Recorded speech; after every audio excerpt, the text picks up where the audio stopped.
finally I finished the Nyxia trilogy. This is the last book, Nyxia Uprising by Scott Reintgen, and I have to say that the ending it's very satisfactory, and I still love the first one best because for me it was amazing all that unknown that we were discovering about Nyxia, Nyxia manipulation, about who Babel, I'm not sure how it's pronounced, Babel maybe, about this corporation with dark past and dark people, and this idea of this new planet and this new alien species and all the training that the guys had to undergo and all the relationships about how they want to compete against each other, but suddenly they began to see each other more as humans, as persons, as friends, as people, as I say, as friends and colleagues, more than just enemies or some scores or numbers that they have to top over.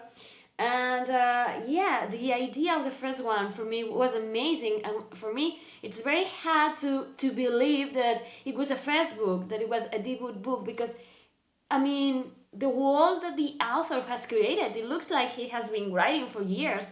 So yeah, kudos to him because he created something amazing. And to believe that this trilogy are his first three books, it's like, whoa, yeah, I'm really wanting to see what he writes next. There's a book called Ashlor's that goes out in January, I think. Okay, I'm probably going to see the review. The book has been out already, so yeah. But anyway, about this book, we are going to see our old friends. If you haven't read the second book, please stop seeing this review because it's going to have some spoilers. So yeah. Okay, we are going to see our old friends. We left them in the middle of the planetary apocalypse because there's these two moons that they are going to collide, and the planet where the Imago lives is going to explode and everyone is going to die. So in this book we are going to see them trying to find a way to go back to Earth, and they are going to find that if you remember the end of the previous book, they had this encounter with Defoe. Defoe is like the bad guy, and they didn't leave unscathed. Some people died, so now we find them just trying to find a new way to survive, a new way to find their readings and to be able to leave the planet and to help evacuate the Imago that are chosen to leave. And they are like counting backwards to the end of this planet. So yeah, I'm not going to explain much more about the story of the book because I don't want to give up the plot.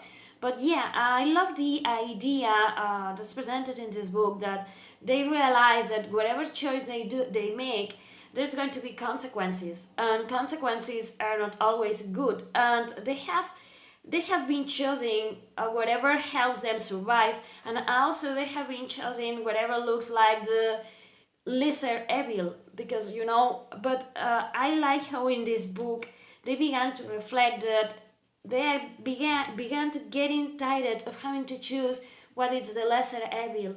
They are tired of beginning to see into black and white and gray areas. They want to see much more scope. I love that in this book every decision has an effect on the main characters, secondary ones, and they have these lugats that they take with them, not because they decided to, but because they have to, because there's a lot of very strong and hard and difficult decisions, choices that they have to do. They have to choose if they kill or they are killed. They have to choose if they keep on fighting or just surrender. But all the choices are not black and white as all of that, because all has consequences, and maybe they decide to keep on surviving, but there's people who die so they can go on. So everything has a weight, everything has a consequence, and everything is affecting them and it's changing the way in which they view the world. And I love that evolution in all the characters, and I love how they began to see each other as more than just colleagues or friends. They began to see each other as family because they have been forged together, and it doesn't matter that they don't have the same blood. They are family. They have been through hell together and they are here still kicking.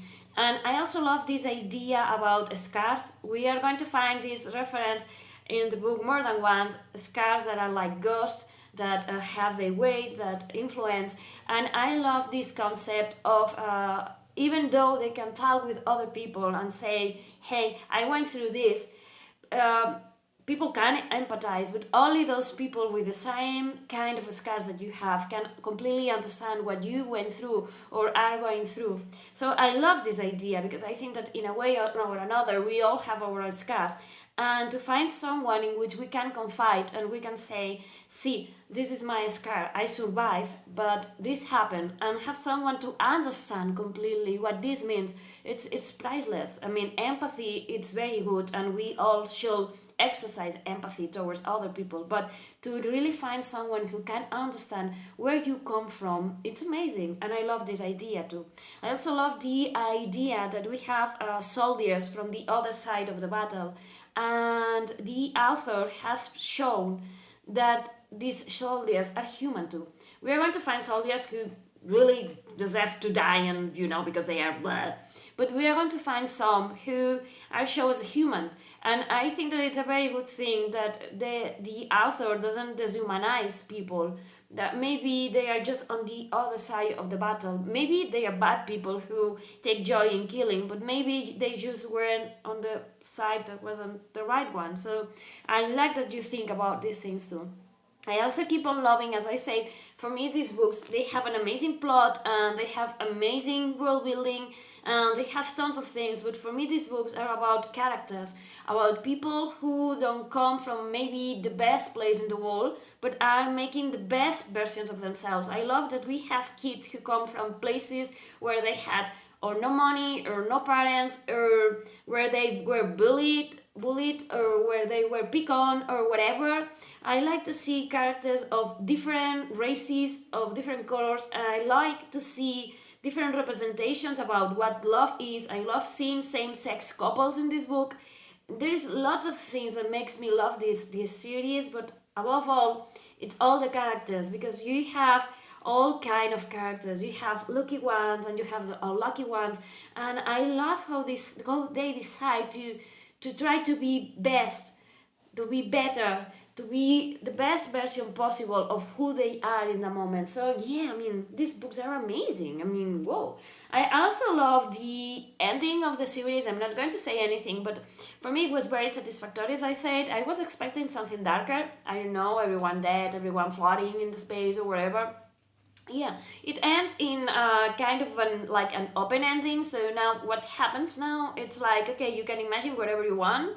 You can imagine all is going to be good. You can imagine all is going to be mixed things, because in life you have both things, good and bad things. Or maybe, I don't know, that's something that I really like, that there is like this room for interpretation, that you can think about what's going to happen, what are these characters going to go through. And as I say, I love how human all the characters are, how float they are, how different between them.